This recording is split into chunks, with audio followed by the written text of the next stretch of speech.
Okay, so for pretty much 2 decades, Google has been how we see the internet. It's just what we do. But what if that's all about to change? Like, completely. There is a massive shift happening right now with AI search, and trust me, it's going to affect a lot more than just how we find stuff. We're talking about the very fabric of the web itself. You know, Google themselves kind of hit the nail on the head with this one. We've all been there, right? You're drowning in a sea of open tabs, trying to piece everything together. Well, they're pitching their new AI mode in Chrome as the solution to all that chaos. So what is Google actually promising here? Because this isn't just a new feature or a fresh coat of paint. They are trying to fundamentally rewire how we all interact with information online. On the left, yeah, that's the digital scavenger hunt we've all been doing for years. You know the drill. But on the right, that's the new pitch, your own personal AI research assistant.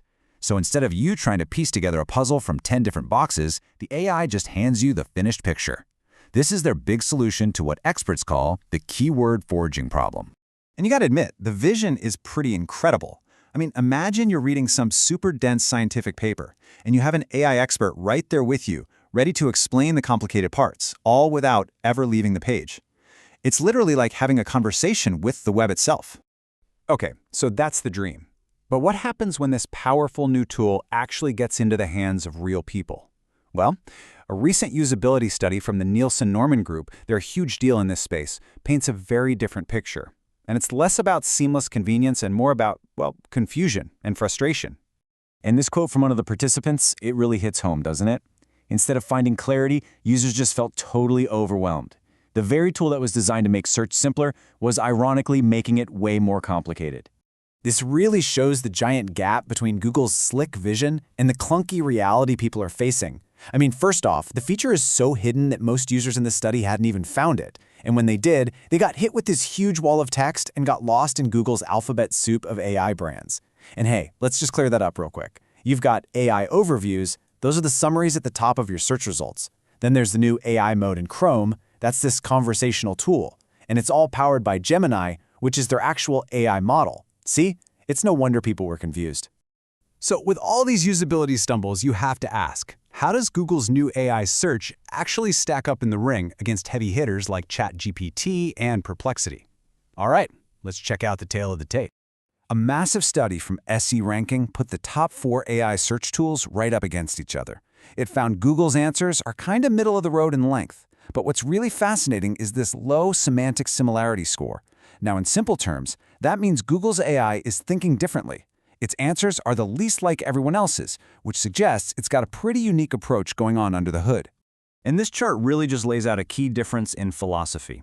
You've got Google and ChatGPT acting like they're writing academic papers, citing a ton of sources, around 9 to 10 on average. Then you've got Bing, which is way more like a concise summary, citing just about 3. So where's Google pulling all this information from? Well, no surprise, it's leaning heavily on its own ecosystem, with YouTube being a huge source. But it's also tapping into the professional chatter on LinkedIn and the community knowledge on forums like Quora and Reddit. This slide reveals a really fundamental difference in strategy. Google is basically playing it safe. It's trusting the old guard. Almost half of the websites it cites are more than 15 years old. That shows a clear preference for established authority. Bing, on the other hand, is the total opposite. It's the upstart, way more willing to give a voice to newer sites on the web.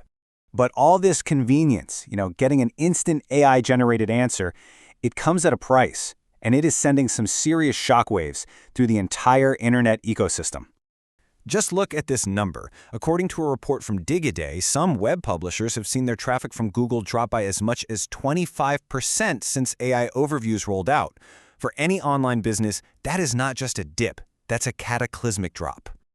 This right here is the heart of what everyone is calling the zero-click future. Think about it. If the AI gives you the perfect answer, which it pulled from some publisher's hard work, why would you ever need to click and visit their site? For the people who actually create the content that fuels the internet, this is a full-blown existential crisis. So in response, the rules of the entire game are changing. We are literally watching the birth of a new field that's meant to replace traditional search engine optimization. It's called Generative Engine Optimization, or GEO. And the goal is no longer just to rank #1 in a list of links. The goal now is to make your content so good and so clear that the AI itself chooses to feature you in its answer. All right, so let's just pull back and look at the really big picture here. We are standing at a major crossroads, and the decisions that are being made right now are going to shape the future of the web as we all know it. At the end of the day, this is the fundamental trade-off we are all making, whether we realize it or not. On one hand, we get the incredible convenience of an instant answer, but the price we might pay for that convenience could be the health of the entire ecosystem of creators, journalists, and experts that these AI models are built on in the first place. And that leaves us with a truly critical, kind of scary question. As these AI models get better and better at serving us these perfectly packaged answers, they're basically consuming the open web that feeds them. So what happens when it's all been eaten? That is the billion-dollar question that we're all going to have to figure out, and probably a lot sooner than we think.